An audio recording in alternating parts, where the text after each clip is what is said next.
الحمد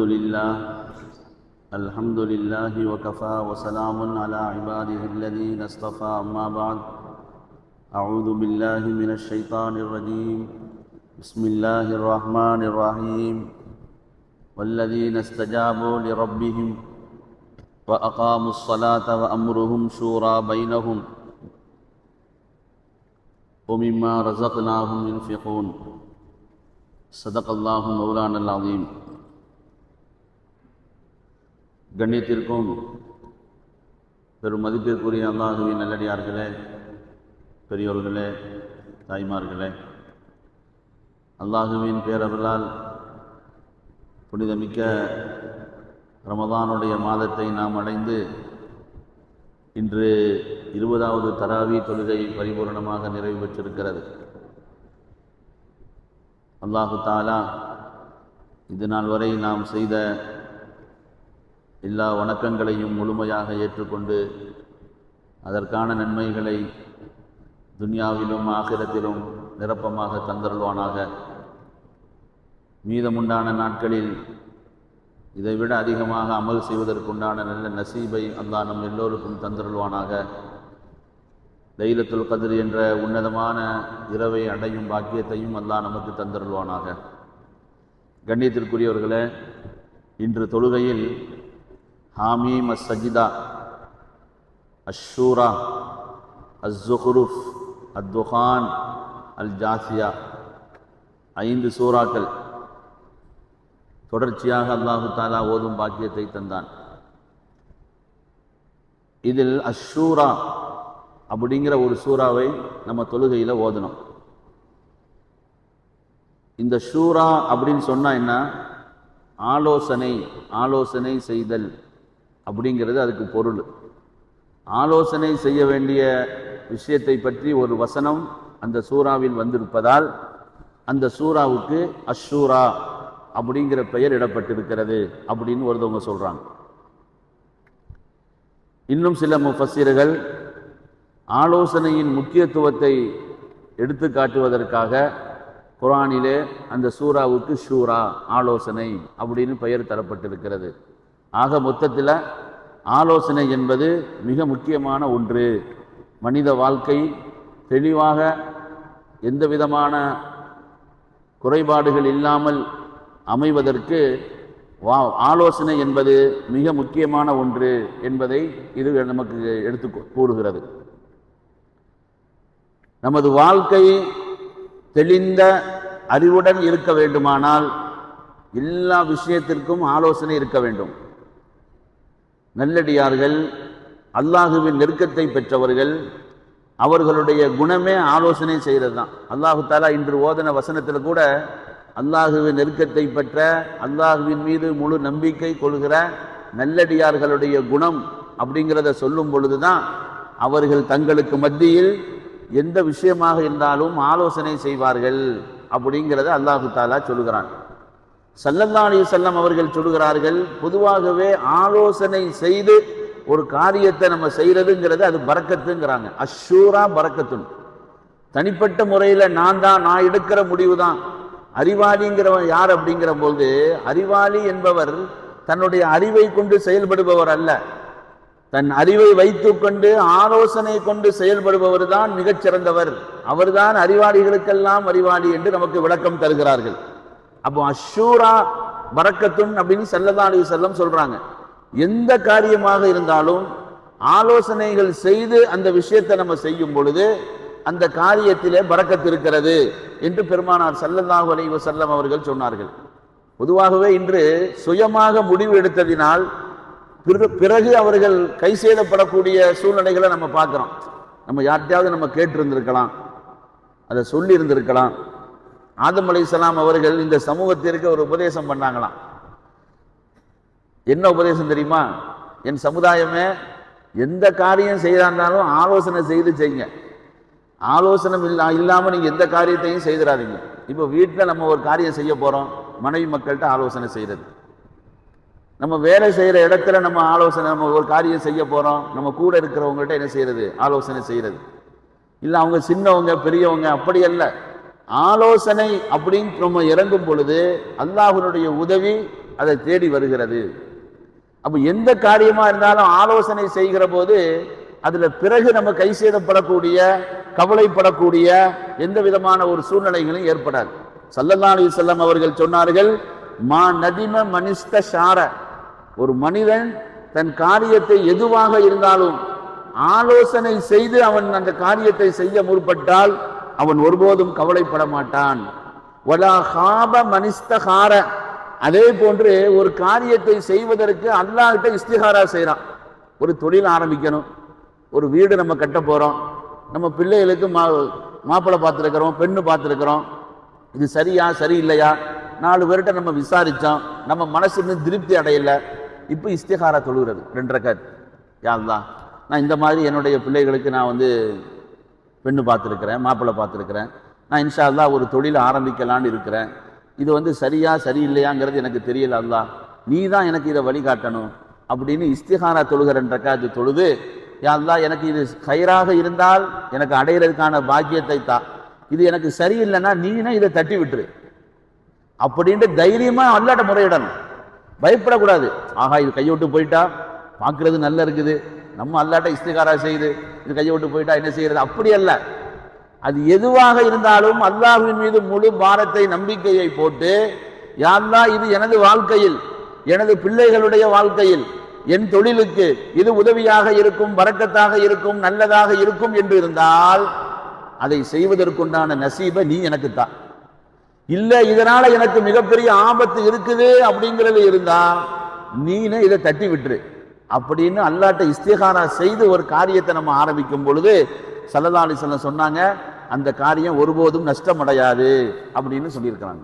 ஆக மஷ்வரா, ஆலோசனை அப்படிங்கிறத ஒரு மனிதன் செய்கிற போது அவன் துர்க்குணம் உள்ளவனாக இருக்க மாட்டான். பொதுவாகவே நம்ம கூட ஒரு 4 பேர் இருக்கும்போது ஒரு காரியத்தை செய்யும் பொழுது வாங்க ஆலோசனை செய்வோம் அப்படின்னு நினைங்க, அவங்களுக்கெல்லாம் ஒரு சந்தோஷம் வந்துடும். கூட இருக்கிறவங்களுக்கு நம்மளையும் மதித்து நம்மள்கிட்ட ஒரு கருத்து கேட்குறாங்க அப்படிங்கிற மாதிரி நல்லவர்களாக, கெட்டவர்களும் நல்லவர்களாக மாறுவதற்குண்டான சூழ்நிலைகள் அங்கே உருவாகிவிடும். ஸல்லல்லாஹு அலைஹி வஸல்லம் அவங்க சொன்னாங்க, எந்த ஒரு அறிவாளியும் சரி, வமா ஃபுத்திஹ அப்துன் இல்லா பி இஸ்திக்னாஇ ராயின், எந்த ஒரு அறிவாளியும் சரி, நம்ம யார்கிட்டையும் கேட்க வேண்டிய தேவையில்லை, நமக்குண்டான அறிவை கொண்டே நம்ம செயல்படுவோம்னு சொல்லி யாரெல்லாம் செயல்பட்டார்களோ அவர்களெல்லாம் வாழ்க்கையில வெற்றி அடைந்ததாக இல்லை அப்படின்னு சொல்றாங்க. அப்போ ஆலோசனை என்பது அது மிக மிக முக்கியமானதாக இருக்கிறது. ரசூலுல்லாஹி ஸல்லல்லாஹு அலைஹி வஸல்லம் அவங்கள பத்தி அவங்க சொன்னாங்க, ஊதீது இல்மல் அவ்வலீன் வல் ஆஹிரீன், எனக்கு முன்னோர்கள் கடந்த காலத்தில் உள்ளான எல்லா கல்விகளும் தரப்பட்டது, அதே போன்று இதுக்கு பிறகு கியாம நாள் வரை என்னென்ன இருக்குமோ அந்த கல்விகள் எல்லாம் எனக்கு தரப்பட்டிருக்கிறதுன்னு சொன்னாங்க ஸல்லல்லாஹு அலைஹி வஸல்லம். எல்லா துறைகளிலுமே அவர்கள் ஜொலித்தார்கள். எந்த துறையும் அவர்களுக்கு தெரியாத துறை இல்லை, அவர்கள் பேசாத துறை இல்லை, எல்லா விஷயங்களையும் பேசியிருக்கிறாங்க. அப்பேற்பட்ட கல்விமான். உலகத்துல நீங்க ஒரு ஆளை எடுத்துக்கிட்டா அவர் ஒரு துறையில தான் சிறப்பா இருப்பார், இன்னொரு துறையில அவருக்கு தெரியாது. எல்லா துறையும் தெரிந்தவர்கள் அப்படிங்கிறது ரொம்ப ரொம்ப ரொம்ப குறைவு. ஆனா ஸல்லல்லாஹு அலைஹி வஸல்லம் அவர்கள் எல்லா துறைகளையும் தீர்க்கமாக தெளிவாக அவர்கள் தெரிந்திருந்தார்கள். அப்படி இருக்கிற ரசூலை பார்த்து அல்லாஹ் சொன்னா, வஷாவிருஹும் ஃபில் அம்ரு, வஷாவிருஹும் ஃபில் அம்ரு, நபியே உங்களுடைய காரியங்களுக்கெல்லாம் நீங்க செய்யும் பொழுது உங்களோட கூட இருக்கிறவங்கள்ட்ட ஆலோசனை பண்ணுங்க அப்படின்னு அல்லாஹு தஆலா பெருமானார் ஸல்லல்லாஹு அலைஹி வஸல்லம் அவர்களுக்கு சொல்லி கொடுத்தான். அதனாலதான் ஸல்லல்லாஹு அலைஹி வஸல்லம் அவர்கள் தனது வாழ்க்கையில் எல்லா நிலையிலும் ஆலோசனையின் பேரில் அவர்கள் செயல்பட்டதால் அல்லாஹ்வினுடைய உதவி கிடைத்தது, அவர்கள் வெற்றி கண்டார்கள். பத்ருடைய யுத்தம் அது முடிஞ்சு 70 கைதிகள் பிடிக்கப்பட்டு கட்டப்பட்டிருக்கிறாங்க. மதீனா மஸ்ஜித் நபவியில கட்டப்பட்டிருக்கிறாங்க. ஸல்லல்லாஹு அலைஹி வஸல்லம் அவர்கள் இரவுல தூங்க முடியல, அவங்க அங்க நடந்துகிட்டே இருக்கிறாங்க. என்ன ஸல்லல்லாஹு அலைஹி வஸல்லம் நடந்துகிட்டே இருக்கிறாங்களா அப்படின்னு சஹாபாக்கள் எழுதி பார்க்கறாங்க. அப்போ அதுல ஹஜ்ரத் அப்பாஸ் ரலியல்லாஹு தஆலா அன்ஹு கைதியாக பிடிக்கப்பட்டு கட்டப்பட்டிருக்கிறாங்க. அவங்கள்ட்ட ஒரு முனங்கல் சப்தம் கேட்குது. கிட்ட போய் பார்க்குறாங்க, ரொம்ப அவங்க அந்த கட்டி அந்த கட்டு இருக்க ரொம்ப நெருக்கமாக இருந்துச்சு. நம்ம ஸல்லல்லாஹு அலைஹி வஸல்லம் அதை கொஞ்சம் அவுத்து விட்டு கொஞ்சம் லேஸ்படுத்தி விட்டாங்க. மறுநாள் காலையில் சஹாபாக்களை எல்லாம் கூப்பிட்டு அவங்களுக்கு இவங்க மேலே ரொம்ப ஒரு பரிதாபம், ஒரு இரக்கம் உள்ளவங்க, இந்த கைதிகளை என்ன செய்யலாம் அப்படின்னு ஆலோசனை பண்ணுறாங்க. அவங்கெல்லாம் சாதாரணமான ஆள் இல்லை, இஸ்லாமையே அழிக்கணும், ஒழிச்சிடணும், ரசூலே இருக்கக்கூடாது அப்படிங்கிற கங்கணம் கட்டி வந்தவங்க. அவங்கள 70 பேரை பிடிச்சிருக்கிறான், பிடிக்கப்பட்டிருக்கு. வேற ஆளா இருந்தா என்ன செய்வாங்க, உடனே அதை முடிச்சிடணும்னு நினைப்பாங்க. ஆனா ஸல்லல்லாஹு அலைஹி வஸல்லம் அவர்கள் சொல்லி இருந்தா எல்லாம் முடிச்சிருப்பாங்க. ஆனா சஹாபாக்களை கூப்பிட்டு வச்சு ஆலோசனை பண்ணாங்க. இந்த மாதிரி 70 கைதிகள் இருக்கிறாங்க, என்ன செய்யலாம்? உமர் இப்னு கத்தாப் ரலியல்லாஹு தஆலா கொஞ்சம் வேகமானவங்க. யார் ரசூலல்லாஹ், இவங்களை பத்தி பேசுறதுக்கு என்ன இருக்கு, முடிச்சிருவோம் அப்படின்னு அவங்க சொன்னாங்க. அபூபக்கர் சித்திக் ரலியல்லாஹு தஆலா அன்ஹு அவங்கள்ட்ட கேட்கும்பொழுது, யார் ரசூலல்லாஹ், அவங்கள்ட்ட ஏதாவது ஒரு பிணை தொகையை வாங்கிக்கிட்டு மன்னிச்சு விட்டுருவோமே அப்படின்னு சொன்னாங்க. ஸல்லல்லாஹு அலைஹி வஸல்லம் அவர்கள் அபூபக்கர் சித்திக் ரலியல்லாஹு தஆலா அன்ஹு சொன்ன அந்த ஆலோசனையை கேட்டு அவர்களுக்கு உண்டான அந்த பிணை தொகையை வாங்கிக்கிட்டு மன்னிச்சு விட்டாங்க அப்படின்னு இருக்கு. எந்த அளவிற்கு ஸல்லல்லாஹு அலைஹி வஸல்லம் அவர்கள் ஆலோசனை செய்திருக்கிறாங்க. ஆலோசனை செய்ததனால பிற்காலத்தில் எவ்வளவு வெற்றிகளை அவர்கள் தனது வாழ்க்கையில் அடைந்தார்கள். ஹசன் பஸரி ரஹ்மத்துல்லாஹி அலைஹி அவர்கள் சொல்கிறார்கள், மனிதர்கள் மொத்தம் 3 வகை. முதலாவது ஒரு முழு மனிதர், இரண்டாவது மனிதரில் பாதி, மூணாவது அவன் மனிதனே இல்லை. முதலாவது முழு மனிதர் யாரு? அவர் அறிவாளி. தான் எந்த காரியத்தை செய்தாலும் அடுத்தவர்களிடம் ஆலோசனை செய்துதான் அந்த காரியத்தை செய்வார். அடுத்தவர்கள் சொன்னா நம்ம குடும்பமா இருந்தா மனைவி மக்கள், தொழில் துறையாக இருந்தால் அந்த துறையை சார்ந்தவர்கள், நம்ம வேலை செய்யற இடத்துல நம்ம முதலாளியா இருந்தா நம்ம கூட இருக்கிறவங்க, இப்படி நமக்கு கீழே நம்மளுடைய கூட யார் இருக்கிறாங்களோ அவங்கள்ட்ட ஆலோசனை செய்யறது. தனக்கு அறிவும் இருக்கும், சிறந்த அறிவாற்றலும் இருக்கும். அந்த அறிவாற்றல் நமக்கு இருக்குது, நம்ம யார்கிட்டையும் கேட்க வேண்டியது இல்லை அப்படிங்கிறது இல்லாம ஆலோசனைகள் செய்து அவர் செயல்படுவார். இவர் முழு மனிதர். இரண்டாவது மனிதர் யாருன்னு சொன்னா, அவருக்கு அறிவு இருக்கும், ஆனா அவர் என்ன செய்ய மாட்டார், யார்கிட்டையும் ஆலோசனை கேட்க மாட்டார். எந்த முடிவெடுத்தா நம்ம போய் யார்கிட்ட நம்மள்ட்ட 1000 பேர் ஆலோசனை கேட்டு வர்றாங்க, நம்மளே நிறைய பேருக்கு வழிகாட்டிக்கிட்டு இருக்கோம். நம்ம என்ன ஆலோசனை கேட்கறது, போய் ஆலோசனை பண்றது, சொல்றதை செய்ப்பா அப்படின்னு சொல்றது. இவர் இருக்கிறார, இவர் பாதி மனிதர் தான், இவர் முழு மனிதர் அல்ல. மூணாவது இருக்கிறான் பாருங்க, அவன் மனுஷனே இல்லை. அவன் யாருன்னு சொன்னா சொந்த அறிவும் இருக்காது, ஆலோசனையும் கேட்க மாட்டான். எல்லாம் குண்டக்க மண்டக்க செய்துட்டு இருக்கிற எல்லாத்தையும் பிரச்சனையாக்கி விட்டுட்டு இவர் சந்தோஷமா இருப்பார். இவன் மனுஷனே இல்லை அப்படின்னு சொல்லி ஹஸரத் இமாம் ஹசன் பஸரி ரஹ்மத்துல்லாஹி அலைஹி அவங்க சொல்றாங்க. ஆக அன்பானவர்களை, இப்போ இதுல நம்ம எந்த நிலையில இருக்கோங்கிறத நம்ம தெரிஞ்சுக்கணும். ஆக எந்த காரியத்தை நாம் செய்வதாக இருந்தாலும் அல்லாஹ் குர்ஆனின் மூலமாக ரசூலுல்லாஹ்வுக்கு வழியை காட்டி தன்னை நம்பியவர்கள் அவர்கள் எல்லா நிலையிலும் உயர்வான நிலையில் வெற்றி கண்ட நிலையில் வாழ வேண்டும் என்பதற்காக சொன்ன ஒரு வழிமுறை தான் இந்த ஆலோசனை என்பது. பசியா இருக்கிறவன்ட போய் ஆலோசனை கேட்கக்கூடாது, கோபத்தில் இருக்கிறவன்ட போய் ஆலோசனை கேட்கக்கூடாது, எப்ப பார்த்தாலும் டென்ஷன் அவன்கிட்ட போய் ஆலோசனை கேட்கக்கூடாது, அறிவு இல்லாதவன் சம்பந்தம் இல்லாதவன் அவன்கிட்ட போய் ஆலோசனை கேட்கக்கூடாது. இந்த 4 பேர்கிட்டையும் ஆலோசனை கேட்டீங்கன்னு சொன்னா நம்ம எடுக்கிற முடிவு ஒன்றும் சரியா வராது. நம்ம எந்த துறையை சார்ந்து ஆலோசனை செய்கிறோமோ அதிலே அவர் சிறந்தவராக இருக்கணும், நல்ல அனுபவசாலியாக இருக்கணும், அவர்கள்ட்ட நம்ம ஆலோசனை செய்யணும். அதே மாதிரி அவர் நம்பிக்கையாளரா அப்படிங்கிறதையும் தெரிஞ்சுக்கணும். சும்மா கண்டால்கிட்ட போய் நம்ம என்ன செய்யக்கூடாது, நம்ம ஆலோசனை செய்யக்கூடாது. அவர் நம்பிக்கையான ஆளா, நம் மீது நலவை நாடக்கூடியவரா அப்படின்னு கேட்டு நம்ம என்ன செய்யணும், நம்ம அவர்கள்ட்ட ஆலோசனை செய்யணும். ரசூலுல்லாஹி ஸல்லல்லாஹு அலைஹி வஸல்லம் அவங்க காலத்தில் ஹஸரத் ஆயிஷா ரலியல்லாஹு தஆலா அன்ஹா சம்பந்தமாக தவறான ஒரு செய்தியை பரப்பி விட்டாங்க. யாரு? முனாஃபிகீன்கள், நயவஞ்சகர்கள்.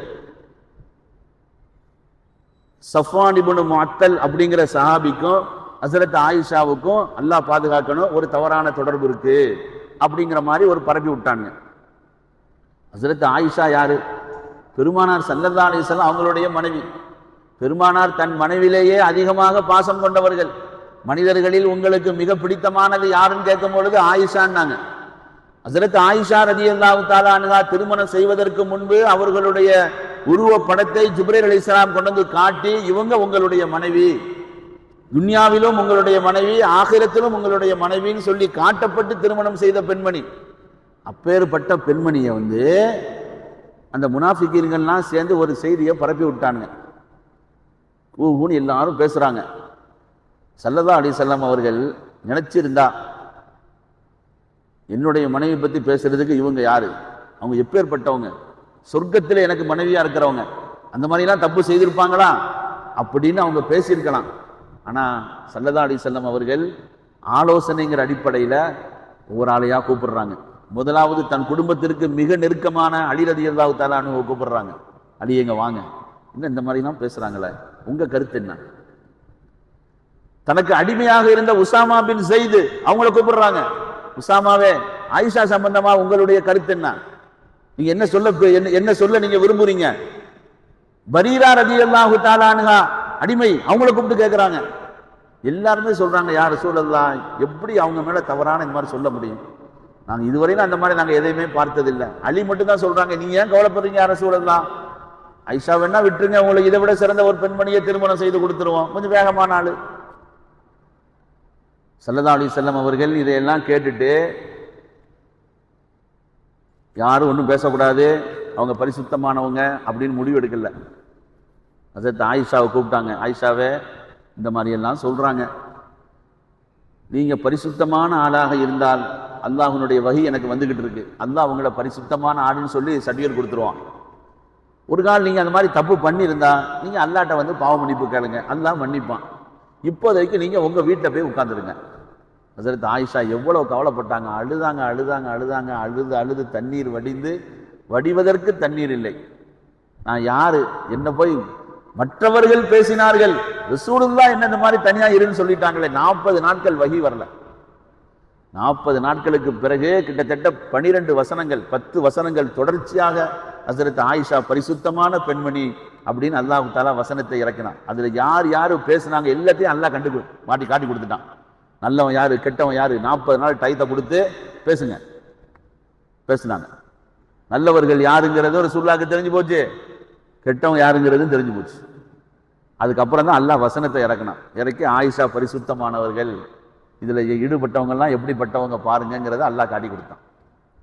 ஸல்லல்லாஹு அலைஹி வஸல்லம் அவர்கள் அந்த மாதிரி ஆலோசனை செய்ததுனால எவ்வளவு ஒரு பிடிப்பு ஏற்பட்டது சஹாபாக்களுக்கு மத்தியில். அன்றைக்கு அவங்க சுயமாக முடிவெடுத்த ஆயிஷா பரிசுத்தமானவங்கன்னு சொல்லி இருந்தா இன்று வரையிலும் அந்த கரை தூரமாக இருக்காது. பேசினார்கள், சொன்னார்கள் சொல்லிக்கிட்டே தான் இருப்போம். ஆனா அன்னைக்கு ஆலோசனைங்கிற அடிப்படையில் அவங்கள உட்கார வச்சு காத்திருந்ததனால இன்று பரிசுத்தமானவர்கள் என்று குர்ஆன், வேதங்களுக்கெல்லாம் தலைச்சிறந்த வேதம், அல்லாஹ்வுடைய கலாம், அவர்கள் மூலமாக, அந்த கலாமின் மூலமாகவே 10 வசனங்கள் அருளப்பட்டு அவர்கள் பரிசுத்தமானவர்கள் அப்படிங்கிறத வந்து சொன்னா எவ்வளவு பெரிய விஷயம் அது. அன்பானவர்களே, ஆலோசனை அப்படிங்கிறது ஒரு சுன்னத்தான வழிமுறை. வாழ்க்கையில நம்ம அதை கடைபிடிக்கணும். ஆலோசனை செய்யும் போது திறந்த மனதோடு இருக்கணும். கேட்கிறவங்களுக்கு வந்து நம்ம சுயநலம் கொண்டு ஆலோசனை சொல்லக்கூடாது. எது சம்பந்தமாக பேசுறோமோ, அது எது நன்மையாக இருக்குமோ அதற்குத்தான் முக்கியத்துவம் கொடுக்கணும். ஒண்ணு. இரண்டாவது, நம்ம ஆலோசனை சொல்லும் பொழுது நம்ம சொல்லத்தான் ஏத்துக்கணும்னு நினைக்கக்கூடாது. நம்ம சொன்னாலும் இவங்க கேட்பாங்களா, யார் சொல்லியே அவங்க கேட்டுட்டு இருப்பாங்க, இப்படித்தான் சும்மா கேட்பாங்க, முடிவு எடுப்பாங்க. முடிவு எடுக்கிறது தலைவருடைய பொறுப்பு. குடும்ப தலைவர் அவர் எடுப்பார், ஒரு நிர்வாகத்தினுடைய தலைவர் அவர் எடுப்பார், அதே மாதிரி ஒரு தொழில் துறைக்கு தலைவராக இருக்கிறவர் அவர் எடுப்பார். ஆலோசனை நம்மள்ட்ட கேட்கிறாங்கிறதுனால நம்ம சொல்றது தான் அவர் முடிவு எடுக்கணும்னு நினைச்சோம்னா அது மஷூராக்க, ஆலோசனைக்கு தவறான வழிகாட்டு. கேட்கும் பொழுது சுயநலம் இல்லாமல் பொது நலன் கருதி ஆலோசனை நம்ம சொல்லணும். நம்ம சொல்றது தான் அவர் கேட்கணுங்கிறத நினைக்க கூடாது. முடிவு எடுத்து சொல்லும் பொழுது நம்ம சொன்னது அங்க ஏற்றுக்கொள்ளப்பட்டுடுச்சுன்னா அல்ஹம்துலில்லாஹ் அப்படின்னு அல்லாஹ்வை புகழணும். நம்ம சொன்னது ஏற்றுக்கொள்ளப்படலன்னு சொன்னா அஸ்தக்ஃபிருல்லாஹ், ஏதோ அதுல ஒரு குறைகள் இருக்கிறது, அது நிறைவாக நம்ம என்ன செய்யணும், சரி பண்ணிக்கணும். எது முடிவெடுக்கப்பட்டதோ அதுல உறுதியாக இருக்கணும். இது சரியா வருமா, ஏதோ முடிவு பண்ணிட்டாரு, பார்ப்போம் என்னதான் செய்யறாருன்னு பார்ப்போம் அப்படின்னு சொன்னா ஷைத்தான் உள்ள பூந்துருவான். எடுத்த முடிவுல வந்து ஃபைதா அஸம்த ஃபதவக்கல் அலல்லாஹ், நீங்க உறுதியாக இருந்தால் அல்லாஹ்வுடைய உதவி நமக்கு தேடி வரும். அதே மாதிரி ஒரு ஆலோசனைங்கிறத செய்து முடிவெடுத்த பிறகு அதை வெளியே போய் சொல்லக்கூடாது. சரிங்களா, நாங்க இந்த மாதிரி பேசியிருக்கிறோம், அது முனாஃபிக் நயவஞ்சகத்தினுடைய வேலை, பெரிய அமானிதம். ஒரு நிர்வாகம் உட்கார்ந்து நம்ம பேசுறோம் சொன்னா அதுக்குள்ளதான் பேசணும். சந்தேகம்னா அதுக்குள்ளதான் பேசி அந்த சந்தேகத்தை நிவர்த்தி பண்ணிக்கணும். அதை விட்டுட்டு அது அல்லாத மற்றவர்கள்ட்ட போய் நம்ம பேசுறோம்னா நம்மை விட மோசமான ஆட்கள் வேற யாரும் இல்லை. இன்னைக்கு பல இடங்களில் சீர்கேடுகள் காரணம் இதுதான். பேசப்படுற செய்திகள் அமானிதம், அதை செயல்படுத்தணும். குறைகள் நிறைகள் இருப்பின் அதை சரி பண்ணுவதற்கான முயற்சிகள் செய்யணும். அதை விட்டுட்டு அதை போய் வெளியில போய் பேசுறாங்கன்னு சொன்னா இவர் அந்த பதவிக்கே தகுதி இல்லாதவர் அப்படிங்கிற மாதிரி தான் அது பொருள்.